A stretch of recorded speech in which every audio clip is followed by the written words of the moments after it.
Team India వరుస వైఫల్యాలపైన BCCI రంగంలో దిగింది. ఐర్లాండ్తో సిరీస్ ఓటమి, ఆ తర్వాత ఇంగ్లాండ్ చేతిలో మరో ఎదురుదెబ్బ. దీంతో జట్టు ప్రదర్శనపై బోర్డు సీరియస్గా దృష్టి సారించింది.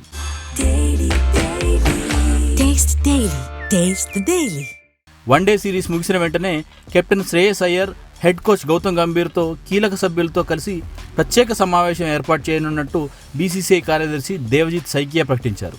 అయితే ఈ సమావేశం ఎవరిని తప్పుపట్టడానికి కాదని, జట్టులోని లోపాలను గుర్తించి భవిష్యత్తుకు కోర్స్ కరెక్షన్ రూపొందించడానికేనని ఆయన స్పష్టం చేశారు. ఇది ఒక బ్యాడ్ ఫేజ్ మాత్రమే.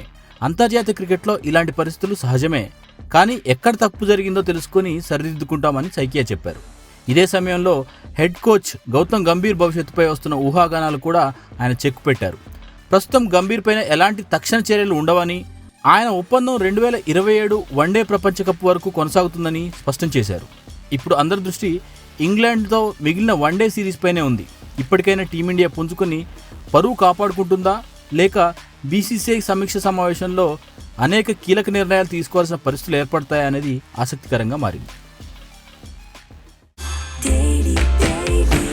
Taste the Daily.